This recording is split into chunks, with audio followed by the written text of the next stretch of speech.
So, our goal today is simple. We are going to equip you with practical insights, hard-learned strategies from these seasoned leaders, and give you an opportunity to see the different decisions, challenges, journeys that they have had on their own career paths. And our hope is that you can lean in, learn from them, and take something away to help you lead at the next level.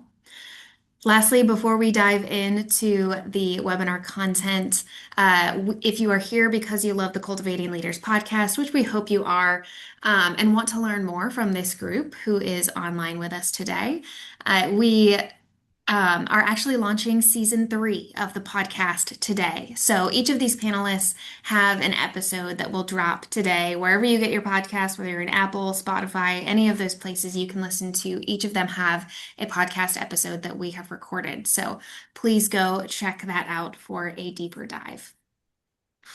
I will dive in with introducing our panelists today. So, first, we are joined by Julie Sexton. She is the Senior Vice President and Chief Human Resources Officer for Land O'Lakes. Scott Kay, a familiar face for many in FFA, or in AFA, who is the Vice President of U.S. Crop at BASF.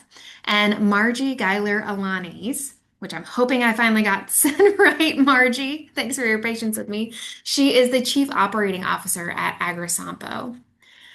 So before we dive into questions, I will have questions pre-prepared for our panelists, and then anyone who is online with us today, you will get an opportunity to ask our panelists questions as well. So please go ahead and either drop those in the chat and we'll make sure they get answered at the end, or we'll have a few minutes at the end of this webinar for you to ask questions as well.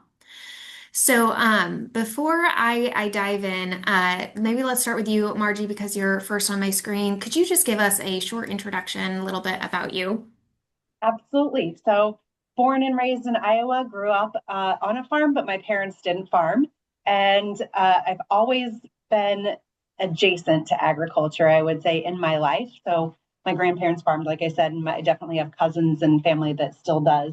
And I started my career in crop insurance back in the 2000s, early 2000s, and progressed for about 12 years through that organization. And then I took a big, huge leap, and I don't know if it was a right turn or a left turn, and I started an organization called Farm Her and spent the next 8 years growing and building that. And now I am back in the crop insurance world, and I live in the Kansas City area with my husband and 2 kids and 2 dogs.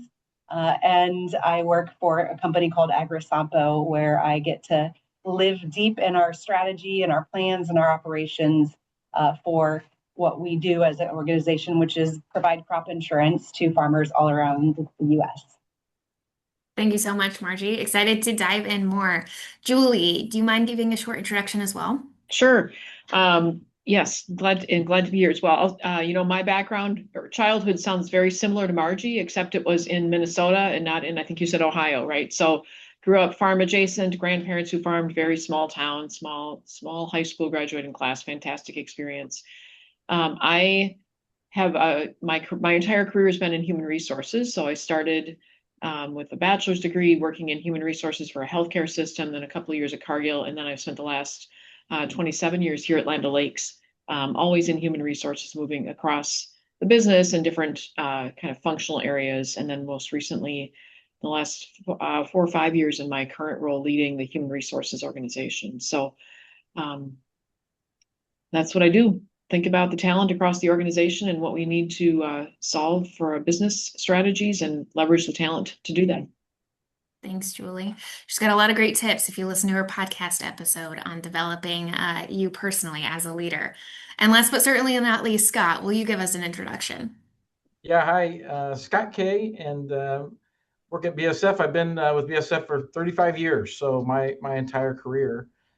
Grew up on a farm in Iowa. My family's still farming there, and I think I've always had a passion for ag, and so have the opportunity to be in agriculture and then be affiliated with AFA as the past board chair also were really things that keep me motivated.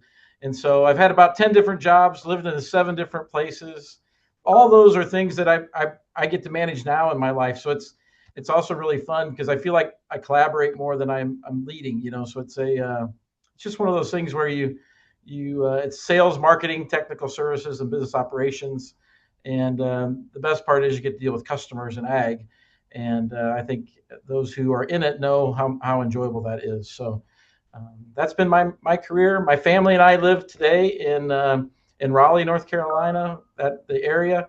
And we continue to grow. I had a son who just graduated from NC State and a daughter getting married in June. So a lot going on in the K house. Yeah, that is a busy season. Thank you so much, Scott. So, we are going to move into a quick section of some prepared questions that really focus on your guys' career experiences. And the first one is I would love to hear from each of you. What is one defining moment in your career that fundamentally changed how you lead today? What did this moment force you, or we say force you to learn, but maybe what did it teach you? Marji, are you okay with going first? Absolutely. Thank you. The defining moment, there's been multiples of them, but the one that I pick out that probably forced me to learn and grow the most was leaving my career of 12 years. And I left not to start the company that I did with Farm Her, but I quickly became the path. And honestly, from working in a large organization that already had structure and was built in a certain way where you were a part of that system, to jumping off that track and starting something completely from scratch. So building a business plan and building all of the parts and pieces that poured into making that organization work was a super defining experience in my life, because it made me look at it from a different perspective, not just someone built it and I'm here to keep it going, but if I'm putting this together, what does it look like and how am I going to move forward with it? So two very different perspectives when I made that leap out of the corporate world and into starting my own organization. Awesome. Thank you so much for sharing, Marji. Julie, what about you? Yeah. When I think about, I also would agree, like there's many defining moments, right? But I think one that was particularly impactful to me, both personally and professionally, was early in my career when I was moving into my first people leader role. So I had a small team, 4 or 5 people that I was suddenly responsible for, which was a great experience. But the way I approached that work was the exact same way that I had been doing my work prior to that, right? Which was own it, do it all myself, kind of striving for perfection.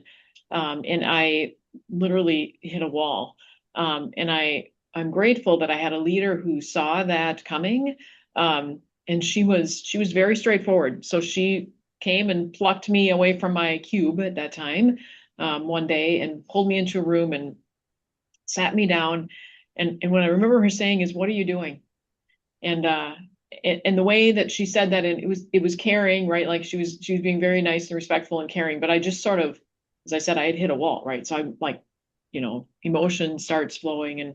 And her point to me as we talked it through is, you can't be successful doing this, leading a team, the same way you were successful in the past.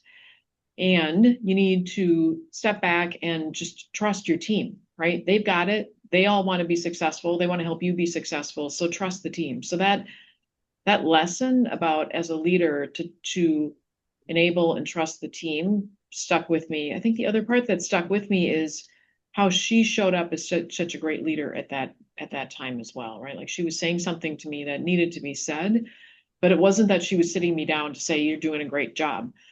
She took the time to care about, like, "You're off track. Like, how do we get you back on track?" And she just did that very well. So. Thank you so much, Julie. Yeah, I don't know about anyone else, but like my heart when you're like, your boss sits you down and is like, "What are you doing?" That's never a fun conversation. But thank you, because I think that's a experience that a lot of first-time people leaders can relate to as well. Of the playbook that you've always had isn't going to work as you elevate through your career. Yep. Okay, Scott, what about you? What is a career-defining moment for you, and what did you learn and take away from it? Yeah, I think mine was always kind of grounded in how I like to be managed and work with others. And so I think the defining moment was, I always felt like having the word manage or to be leading, I always felt like my best environment was collaboration. So it didn't mean that the manager had to make the decision, but it did feel like that we were working together to an end point. And so for me, once I started to have more people management, I really wanted to be there to support if needed, and or to collaborate if if there was something in a meeting or that sort of a thing. And so to me, I think managing salespeople who are remote, or marketing teams that we need to work with the teams from an execution standpoint. I always felt like the collaboration was what defined my experience and most success. The other one too is that I think along the way, people, if you're in an organization a while, you may be working now or being the manager alongside friends and colleagues that you're a peer with, and so managing peers can be a challenge. And so to me, that mutual respect of what collaboration brings out, I think that was really refreshing to them. Didn't mean that we didn't have discussions about career and how performance goes, but I think to have it be something where you feel like you're all winning together or solving problems together was what really worked. Absolutely. Yeah, that's a tough one when you go from being friends to now you're in a leadership position. Absolutely. So, for the listeners here on this call, for our panelists, maybe some are looking to make the next career jump. And when we can say jump, we can say growth path. So, promotion or looking to what's the next step. Each of you have had very different careers. What is the most important mindset shift that you would recommend to set them up for success in whatever that next step may look like for them to be a better leader? And we're going to start with you, Marji, again. Oh, absolutely. From here on out, I'll just go first if you want. Yeah, we'll just do it. You are all in a row on my screen, so it works perfectly. We're all perfectly. going to have very different answers, and Yes. I love that we've had very different careers. So, absolutely, I think if you're in that spot where you're saying, "How am I going to make this leap, or what does this change?" Because sometimes, if you really want to make a change, that has to be like a monumental shift of a change, right? Sometimes it can happen within your organization, sometimes it may not work that way, but when I think about my career and what I would tell somebody in that is have a plan, have a roadmap, right? And think about that roadmap of, knowing where you want to go and thinking about what are those stops along the way that are going to get you there. Because it sounds exciting to leap. In reality, it is very scary because you're walking away from something that you've probably been building on, maybe stability. So have a roadmap and have a plan. And when I think about some of the things that are so important on that roadmap, it's your networks. Lean on those networks. Pick up the phone, set up a coffee. Those things matter so very much. And, that starts early on in your career. AFA is a great organization that really focuses on building those networks, I know. And I can't say enough about it.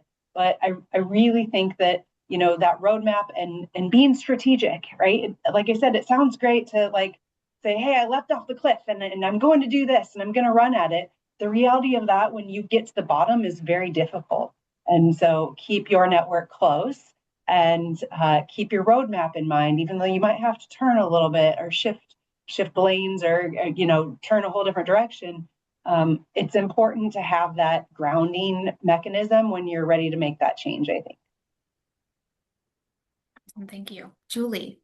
I think great advice. The thing I would also I would add a couple of things onto what Marji said. One is nobody's probably more interested in your career than you are, right? Which is, people are here to help along the way. Having a network and sounding boards is fantastic, but you need to assume that nobody can actually read your mind.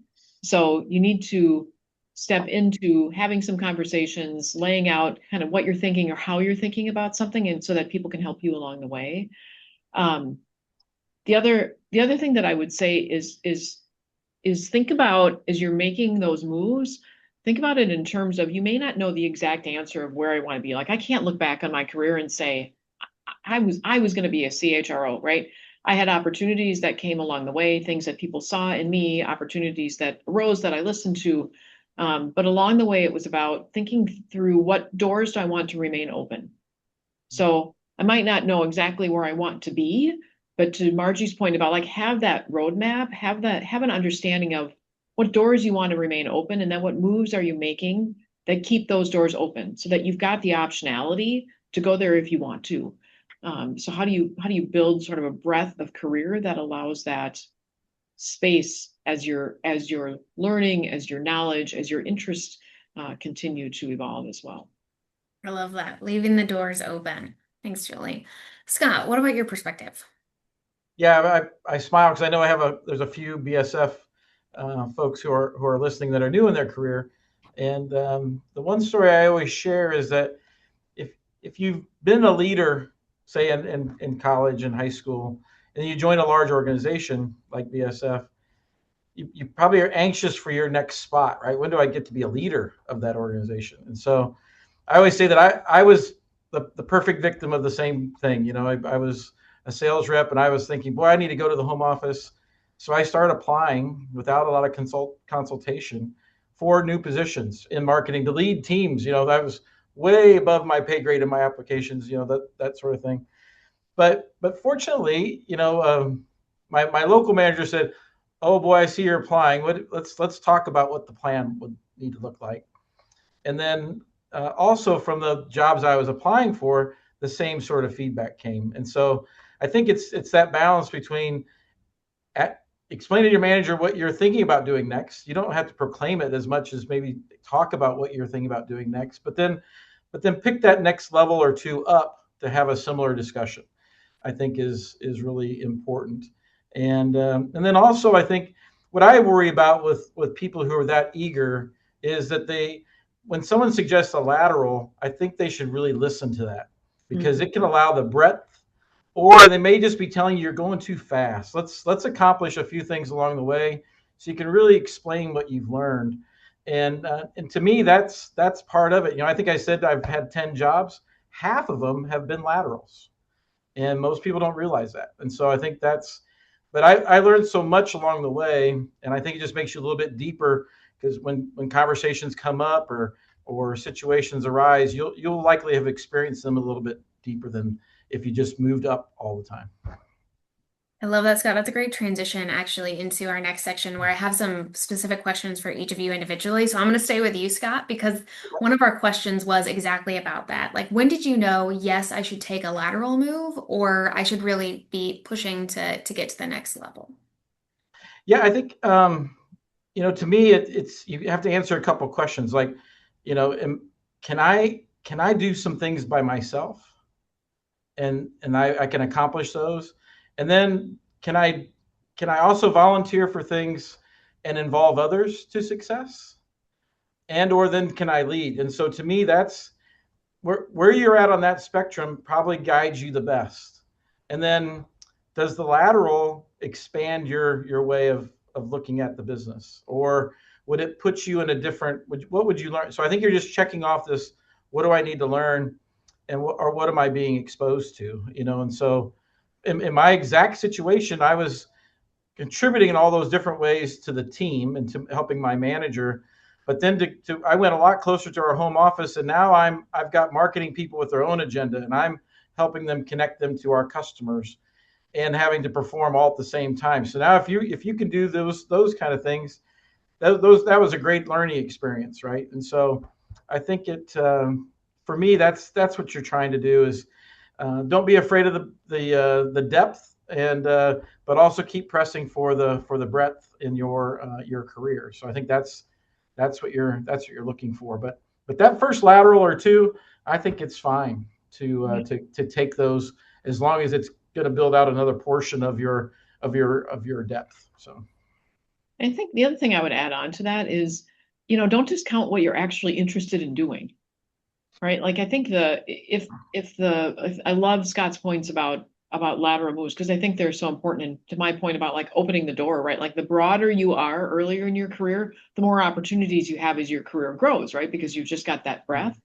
And I think the like if you need to first do what you're doing really well, like perform in your current role, right? Before you start thinking about what are all the other things I could do. Are you doing what you're supposed to be doing really well?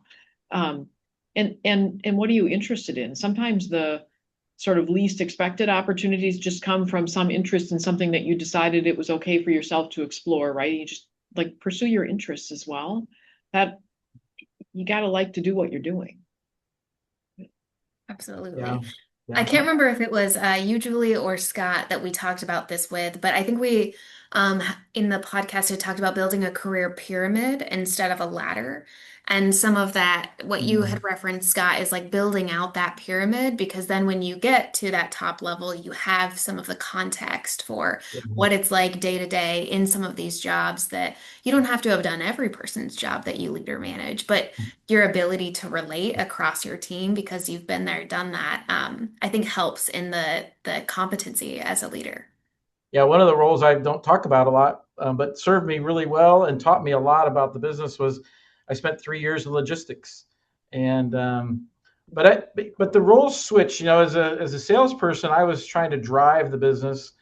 In that role, now I'm trying to serve the seller and the customer and address their needs, and so which was awesome, right?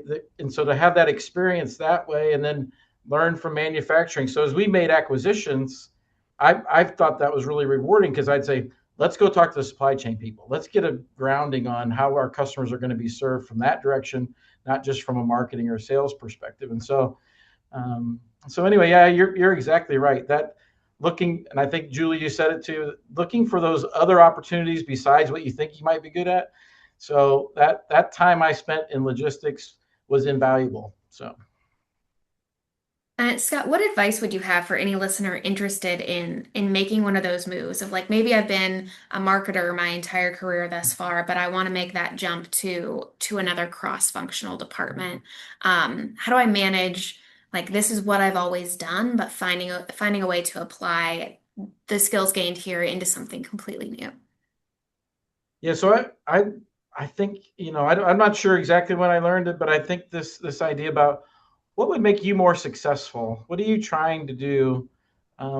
Rather than be the person, to me, that's the better question than trying to be the person who says, man, I wish this would get better. I wish this, having all these demands of an organization. To me, I like the idea of saying, I think I could help solve some topics. I think I could improve them. I think I could champion as a sales rep for the things that they would need. And I remember I had a meeting, and my two bosses then, they kind of had the same background as I did. They just let me go. I think I listed 20 things off on a whiteboard, and they go, I wonder who's going to get to do these things. And then they looked at me and they said, you do, because there's no one else assigned to those things. These are great ideas. But so I think you also have to have that opportunity to say, will this person that I might go work with or this department allow me to grow, right? So are they the type that allows you to do things? So I think that's really important. I think as a leader too, you want to be one of those people that people that you work with says, I really enjoy because I'm allowed to try things. Failure is not important as much as it is your ability to try and learn from it, mistakes, versus someone who says that's a failure. I think that was kind of the environment I was in, and really fortunate to then get to play it out to really service and help the customer and field sales team. Absolutely. I think that's a good point, Scott, is making sure you're in the right environment where you can grow. Marji, so you actually have jumped environments quite a bit in your career, and at one point actually stepped out of crop insurance and then decided to become an entrepreneur. What would you tell any of the listeners today who maybe know they're not at the right company, but aren't sure where should I go next or what should I do next? Yeah, well, I'd go back to that roadmap and knowing like what your kind of like where you want to go is, right? And that's still so important. Um, I think culture matters more than almost anything else. And if I think back of where I've been and maybe where I've been frustrated in my career, and I can't say enough about lateral moves. I mean, I've had those suggestions, and you guys, I didn't want to hear that, and so I had to take like a more jagged path, I guess, because of that. And there's times today I wish I could go back and build on some of that, but it's a different path. But culture and letting that guide you in making that decision, I think, is really important. So I came back into crop insurance in the very beginning of 2021, and I followed a person here who I trust and respect greatly, and I knew what kind of a culture he would bring. Now, it wasn't like an overnight thing to get there, but I say it all the time of where I am, and what keeps you there too once you make that change is you have to really trust and respect the people that you work around, and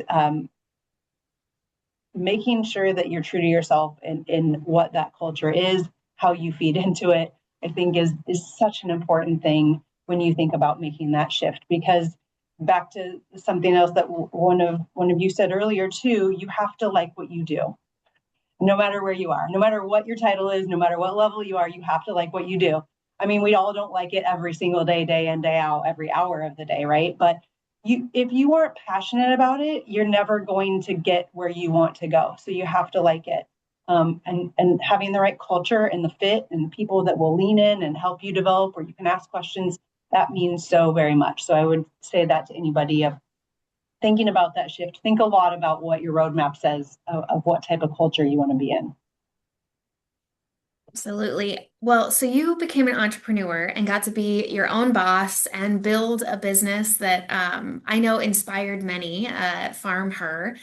And then you decided to transition back into corporate, which I think is, I don't know, like, did you have that on I'm not sure if you had that on the roadmap when you think about a career, but talk about how your leadership mindset had to change through like being your own boss to then coming back into the corporate world again. That was not on my roadmap, to answer your question. But what was on my roadmap is that I knew I had a lot to bring. I knew that I can bring passion and excitement about this industry. I knew that I can, engage with people. I knew that there's a spot for me in an organization like this, right? So while this stop wasn't exactly on my roadmap, it's definitely there now. But the type of place that I am, I would say, it is absolutely that. And so it was an incredibly difficult shift to go from leading myself, and my husband worked in our business. We had 7 other people who we worked with. And so a small, passionate team of people who ran it like one purpose, right? And that was to share the story for and about women in agriculture. And so making the shift back here, it was far more difficult than I could have ever anticipated, to be honest, because you went from setting your own rules and your own future to now I'm part of a much bigger organization, and there's rules and ways that you have to work within this. And I think it was just taking the time to slow down and really learn the lay of the land and adapt. I mean, we had a lot of change in the first few years of AgriSompo, a lot of change with people. And as we were shifting some of that culture and taking those chances sometimes and jumping into some different things kind of helped get your feet wet. But when I go back and look at it, I don't think there's anything other than just if you're in the right spot and you believe in where you are and you believe in where you're going, you just kind of have to stay the course in a shift like that. And get used to sitting in very different shoes. And there's times that I absolutely still do miss Farm Her. There was no better thing that I did in my life. I mean, my kids are wonderful and great, but I always say it was like my third child, right? Like I'm so incredibly proud of it. And, managing kind of through that shift of this is just a very different thing. But I look back and everything I've done has built to where I am today, and I couldn't be more proud of that. So sometimes, that perspective really matters. But if you're thinking about that shift, I won't lie, it's a difficult one. And then shifting from working at home into the office. I moved to Kansas City 3 years ago and am full-time in the office. I probably had 6 months of time there, you guys, where it was like, okay, like I really have to shift how I work and how I engage with people. I love it now. I love being in the office and the colleagues that I get to work with here. But things like this, if you know you're on the right path, they just take time to get used to. Love that advice. Yeah, I have worked from home for many years now. I can't imagine going back into the office, Margie. That would be a major transition. Yeah. Although there are days I miss it. Incredible. Thank you so much. Julie, so you have spent a lot of your career, I believe 27 years at Land O'Lakes. So in a time where many leaders may feel a pressure to change companies in order to grow and advance, you've spent a lot of time growing in one organization. And really in pretty much one discipline, if I remember correctly, from an HR standpoint. How has staying where you're at and in the focus area that you have allowed you to grow as a leader in ways that you may not have otherwise? Yeah. I think I'm going to echo some of the things that have been said here already, right? I think it's all about sort of a constant evaluation, right? So I stayed because that was the choice that I made, because I looked at other choices as well, right? And that's what was right for me as I was at those choice points. Either the next opportunity within the organization came up, or I learned something. I think Margie's points about make sure you are sort of where you want to be as well, right? The culture and the people you get to work with and the purpose of the organization are so important, right? Like that's the sort of pool that you're swimming in all the time. So whatever the content is of the work, you got to like the context you're doing it in as well. And I think that, the purpose, the cooperative nature of Land O'Lakes has always just resonated with me, given my background, given, some of my family members as well. And that's super important. I think the part of it is also I love human resources, not every single day, right? So I think there's every single day is a too high of a bar, right, to expect, because there's stuff that is just going to happen, and you navigate through that. But there's always been something that's just fascinating to me about how people show up, how people are motivated, how we can help people really become enabled and build great careers and contribute fully, right? I just love thinking in that space and helping other leaders do that with their teams as well. So the type of work just really resonates with me as well. But it's a constant ongoing evaluation. And I think it's, how then also got to take steps that help you stay sort of fresh in that space, right? So I don't only focus on what's happening within Land O'Lakes. I have taken great steps in the last number of years to make sure that I've got a really broad, far-reaching external network as well. That I'm continually learning and unlearning things and relearning and learning new things, because you got to keep on top of things. So I think that's, and I think that uniquely enables me to show up in a way to mentor others in the organization, to help us think about what's happening in the organization in a different sort of way. And I love my colleagues who have come in the last several years, because they bring a different thinking too. And I think that's what makes organizations really rich, is that diversity of thought that comes with different experiences that everybody brings to the table. Absolutely. So, Julie, for leaders who want to reach the executive level where you are at, what can they do to continue to intentionally develop a strategic perspective? Maybe they're not there yet. They're in a current role. That's the thing they have their sights set on. What can they do today to help them prepare as a more holistic leader if they have that in their, as Margie said, if in their map, they want to get to that executive level? Yep. I think going back to broaden the base, right? So that might mean other roles, that might mean other projects, that might mean other relationships you're developing across the organization. Because I think that as you move into roles like this, you're not doing the work, right? You're helping integrate across the organization. You're helping ask the right questions. You're helping enable others to get the work done. So you need to do things that help you broaden your perspective. So that'd be one thing. I would think another thing I think that's super important is know why you're doing it. I think you don't want a job like this because you want the title, because they're really big jobs. They're very challenging. So you've got to have some sort of roadmap, like what's your through line? What's your why? So build that self-awareness in yourself to understand what's my why for doing this, so that you've got something that pulls you through the challenging times as well, beyond just the title, right? And again, we've talked about this before, like networks, right? Build your network all the time. Who can help you think differently? Who's challenging you? Who can you lean on? when you just need a thinking partner or somebody to listen to you, that network is super valuable as well in these roles. Absolutely. And even internally, especially at some of these large companies as well, broadening your network of like, I feel my day job, I feel like I get to meet someone new every day that works at Zoetis. So sometimes of course it's external networks, but sometimes it's also internal as well. Yep. Yep. Awesome. Okay, well, we are going to move into a section we do on every podcast. If you are in the audience and have not listened, it's called Rapid Fire. And it's where our panelists try to answer in about one sentence or less, and I do my best not to ask follow-up questions.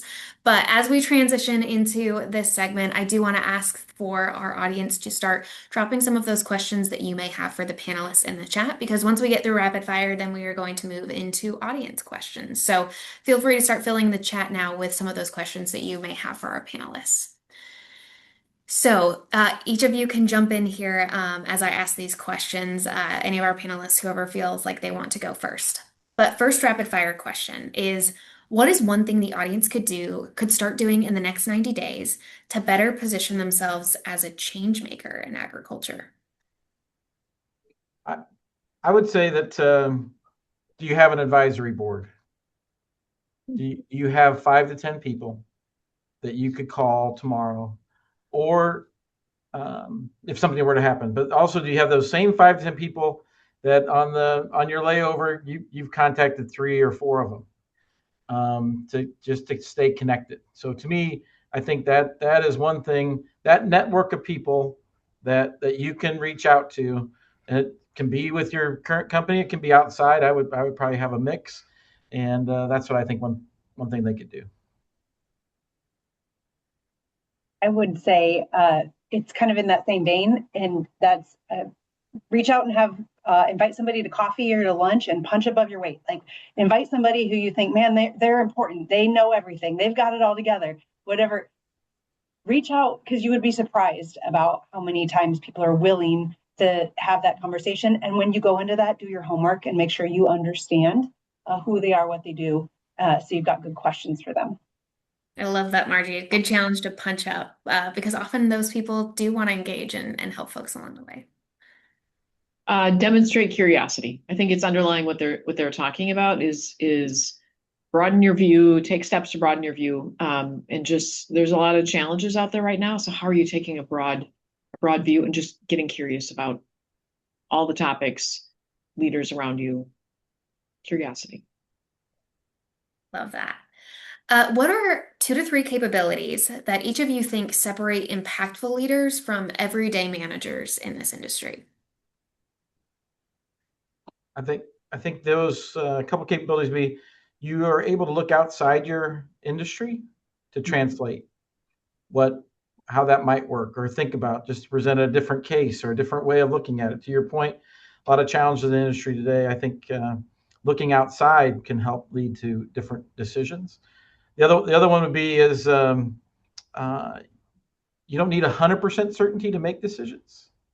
So I see a lot of leaders who struggle with not being 100%. And then, I think the last one is, can you tell a good story? Are you good at telling a story? There's one thing to be presenting, and there's another thing to be storytellers. Well, I have snaps for that, Scott, because it's amazing how often storytelling isn't just a presentation, but even when you're negotiating for resources or advocating for a change in the business, how important storytelling can be. So love that. Marji or Julie, any thoughts on this question?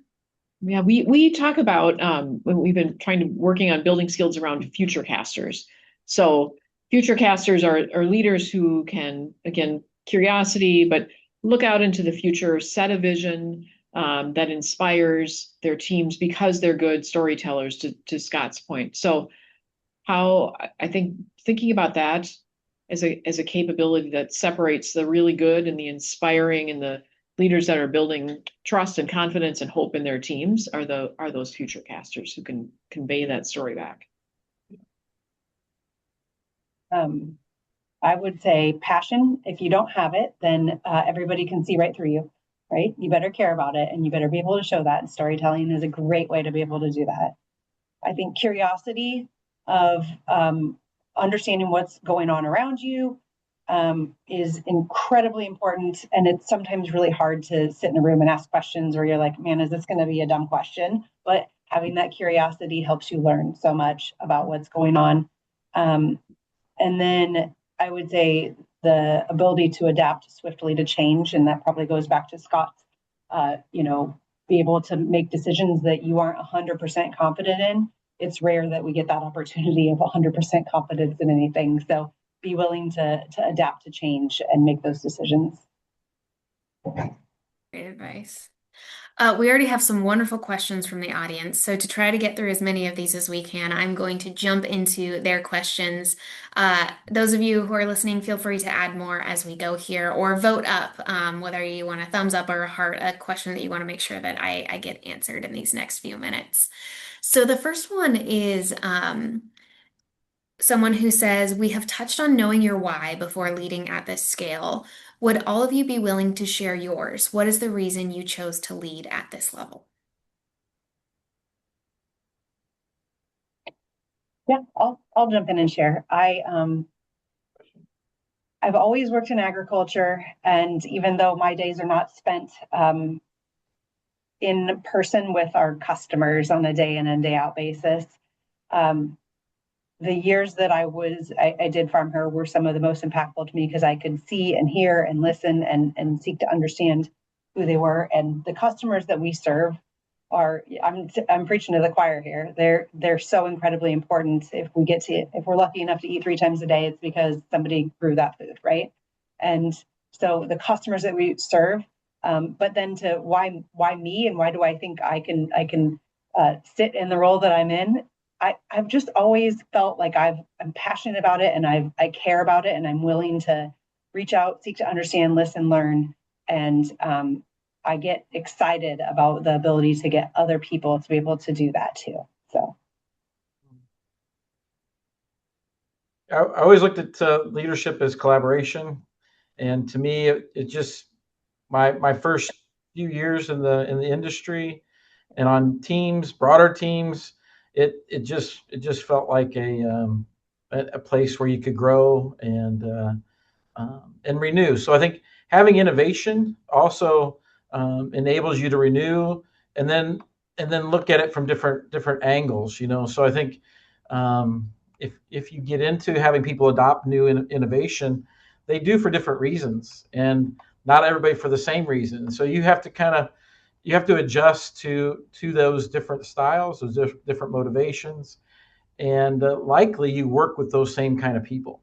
And so to me, the more we would collaborate, the more successful we were overall as a team, and the more that we could enhance and bring out the best in either in our products or in our customers' experience. And so to me, that was always the a connection for me. And I think I maintained my connection to the farm with my father staying in the industry as well. Absolutely. Julie. Yeah, my why has been about wanting to, like, I've had some great experiences, great leaders, people who saw things in me, people who challenged me, in a great experience here at Land O'Lakes. And as I thought about it, it was about giving back into that system, right? How can all those things that I've had the benefit of experiencing, how do I want to make an impact on creating that for others as well, so that they can also have great leaders, great careers, the opportunity to really contribute. So I wanted to be in a role where I can make that difference. That's amazing. So a great question from Austin here in our audience. One I'm sure every leader has struggled with at some point, but how do you manage being a helper and a driver of the business and a leader without cultivating yourself infinite extra work? Any tips for that? Wow, that's a good question. I actually just had a conversation around this. If you got, I don't want to take away if either of you were getting ready to jump in, but it was somebody who's in our broad organization here who she's going through some kind of a mentoring program that we've got, and somebody connected her to me, and she's in that space where she's a go-getter. She'll take on anything that's coming her way. She'll do it with enthusiasm, and she feels like she's buried, right? And how does she get herself out of that I'm only seen as the person to throw things to versus the person who can start to drive where we're going in a different way. And I think about a speaker that I was listening to at the Women in Agribusiness Conference a number of years ago. And she talked about the importance of making sure that you aren't just the person that does, but you're seeking to understand and learn things that you don't know also, so have that feedback, understand, maybe I need to know more about finance. And how am I learning more about finance? And then how am I also not just learning and listening to somebody, but demonstrating something very different through the projects that I'm taking on. And I think that's so very important to start to see your way out of that, because that's important. Doers and the people who will take on those things and learn are really important. But you have to make sure that those people outside of your inner circle see you differently if you're going to be able to step outside of that kind of doing role. And it's a very important space to be. It is, but there has to be progression for a lot of people if they want to see that movement. So making sure you can demonstrate what you've learned and that other people see you doing that, I think, is really important. Any thoughts, Julie or Scott?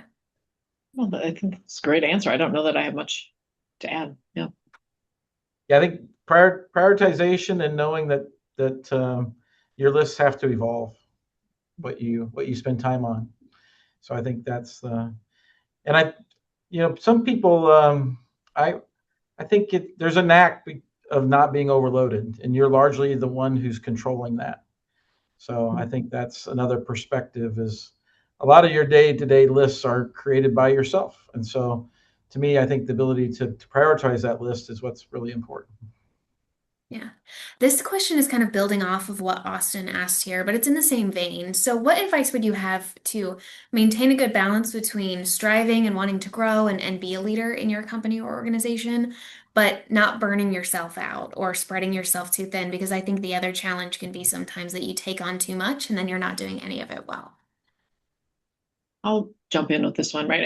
I think part of it is self-management, right, is an important part of it. One of the things that as we think about here is you want to be a leader, right? We think about your ability, your aspiration, your commitment, right? So your aspiration is, as Marji was talking about, like, have your roadmap. Where do you want to go? I think ability are the skills that you're continuing to build. And then there's the commitment, which is how much am I willing to do? I think it's important to recognize that you want to be interested and passionate about what you're doing, right? Like that'll help a lot with burnout. And I think recognize that your commitment level will float, right? Like it varies at different points in your life. You're a whole person, right? It's not all about the job. It's not all about the career. So there have been times in my career where I, stepped back for a little bit or cut back on networking because I had little kids and that was more important than, how many dinners can I go to at night, right? Because that was the form of it at that time. But it doesn't change the long term where I want to go and how and what I might need to do to get there. But I think give yourself a little bit of grace for recognizing that, yes, I want to do that, but maybe I can't do that right now because I need to do this other thing over here. So give yourself a little bit of space to not do it all at once, right? Like you're playing the long game here. This is a marathon, not a sprint. So it doesn't all have to happen at the same time. I think that's a good reminder. Careers are long, 30, 40 years sometimes. And I think sometimes in the rush to grow and get better and advance, we can forget that. It's a good reminder. I think I also might just check the person asking. I might just check your passion and or love of what you do. Yep. And make sure that still all those things still align and exist. Because I think if those two are there, you probably just work right through whatever seems like extra, right? And so, because at points in my career, I've said I love what I do. I don't consider it work some days. Like it's let's just do it, right? And it's fun, and it might consume me, and I have to step back and refocus. But I think that's a good point in time. If you have those questions, I would check about the passion and love of what you do. That's a good reminder, Scott, because sometimes that work doesn't feel like work. It just feels like flow. And Sometimes we have to be reminded by our family to come back out. For sure, for sure. Marji, this question is for you. So a lot of folks on the call obviously move cities after college or for new careers, and we talked about the importance of networking. So as someone who moved to a new city, and of course my AFA folks will say the best city, Kansas City, just a few years ago, how have you built your network in a new place? Um, that's a great question. And it took me about a year of getting my feet set here. And like, just like we moved, my kids had to go to new school. I now am working in an office and in a little bit of a different role than I had been in before. And so I feel like the dust had to settle a little bit. And then all of a sudden I was like, man, I don't have a network here. And I didn't realize how great of a network I had left in Iowa. And now the ag network is everywhere, right? But there's something to be said about people right in your area. And so last fall, probably like late summer last year, I was like, okay, I'm ready. And nobody's reaching out to me. No one's like knocking on my door. So what am I going to do? I'm going to start setting up lunch or coffee with people. I punched what I thought was like a little bit above my weight. Like these people have big jobs and they've been here a long time and they probably know a lot of people and I don't, right? I don't know anybody here. And so I asked for a few like referrals almost from a few people I know, not in Kansas City. I said, do you know any women who work in agriculture here? And I kept it to women just because I was like, I loved my network with Farm Her, and I don't really have that anymore in the space that I'm in. And so after having lunch or coffee with a handful of people, I took the chance to set up a dinner last fall, and I invited a handful of people. And that turned into a small, loose, informal kind of networking group. And so we're a couple events in, and I love it. It's a little bit of space to talk with people about who they are and what they do and why they do it and what does their corner of agriculture look like. And so I will tell you that when I set up that dinner, I was incredibly nervous. I was worried that nobody would show up, but they did, and it was fun, and it made new connections. And so that's what I mean when I say punch above your weight. Like it's okay to reach out to people you don't know. And a lot of the feedback was, this is great. We really enjoyed this. We want to keep being a part of a conversation around this. So getting outside your comfort zone. If you're going to move to a new city, you're already outside of your comfort zone and you got nothing to lose if you want to build a network. Thanks for that vulnerability, Marji, too, of just like how scary that can be. But I love your story that it benefited not just you, but so many other people too by taking that chance. So Scott and Julie, I think this for you, one of you, or both of you. But a question here is when applying for a role in which my skill set doesn't match, maybe even 90% of what's required, or maybe I'm looking to make some of those lateral moves. What are three suggestions you have? It's very specific, to have a successful interview. What tips would you have to successfully interview in a position like that? I mean, I would say start before the interview, like build your network and do some exploratory networking conversations across the organization so that you're sort of filling your dance card with here's my skills, here you're in this role, let's help me understand what skills are transferable and help you use your network to help you build that that storyline, right? Because I think that's part of what you're doing. If you're applying for a role and your skill set doesn't match 90% of what's required, like that's a lot. So you need to come in with some sort of background and your network, all the conversations that you'll have prior to this interview are what's going to help you build that. And then I would say it's about thinking about the story you want to tell about yourself, right? What's your brand? What is it that you're bringing to the role? And how do you learn, right? Like, what are you going to bring and how are you going to build on that and how are you going to learn in the role? I think are important things to bring forward as well. Yeah, nothing really new to add to what Julie just said. I think here's where that storytelling part really comes in.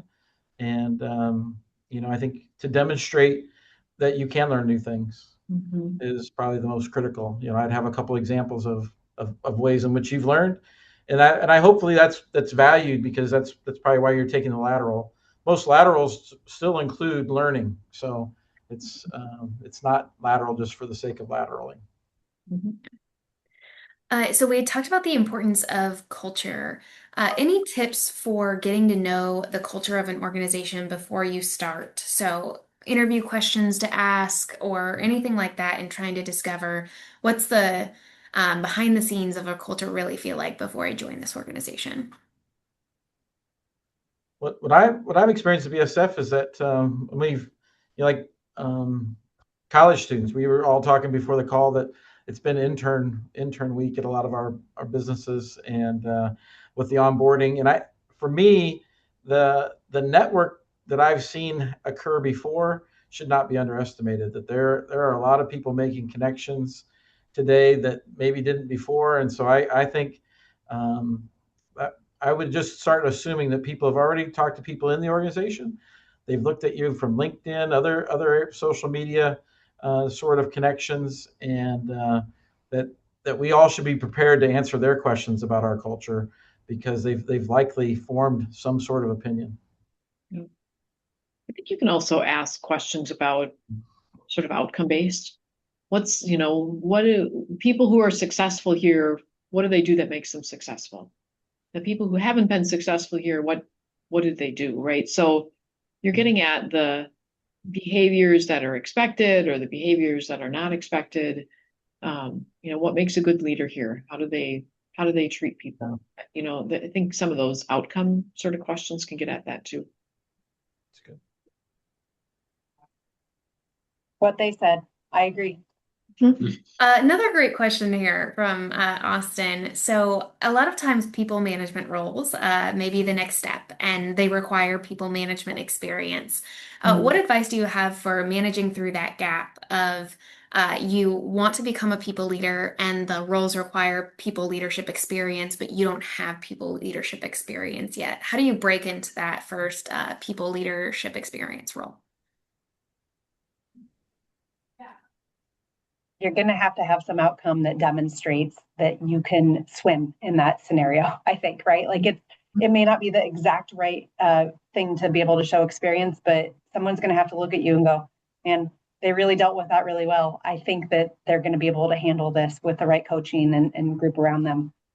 Julie, I might have jumped in and said something right at the same time you were going to, but I would acknowledge it. You were going right down the path that I would have suggested as well, right? I think think about other similar things, right? Challenges you've been through, projects you've led, where you've had indirect influence over, because that's harder, right, than in some cases. So that informal leadership opportunities that you've had those in your college experience, you've had those in the role that you're doing right now, pull on those examples. Absolutely. Well, I think we are going to wrap it there. Thank you all so much for joining us and sharing your wisdom and the very different career paths and great advice that you have learned along the way through those paths. And thank you everyone for joining us today and spending an hour with us. Hopefully for most of you over your lunch. Just a shameless plug here. If you enjoyed the conversation that we had today, there is deep dives for each of these folks in a podcast episode on our Cultivating Leaders podcast. So those are live. If you want to add those to your drive home or your drive to work here in the next couple of days, there are a lot more great nuggets to learn from these leaders and many others, industry leaders, as we work through season 3 of this podcast. So thank you again, Marji, Julie, and Scott. This has been wonderful, as always, to get to chat with you. And thanks for sharing your wisdom with us. Thanks for joining us today. And last but not least, I would be remiss if we didn't thank Land O'Lakes. Thank you, Land O'Lakes, for sponsoring and making this webinar possible. So appreciate the dedication that Land O'Lakes has to growing leaders of all generations. So thank you. Thank you. Thanks, Nicole. Thank you. Take care. Good to see you guys. Bye-bye. Bye.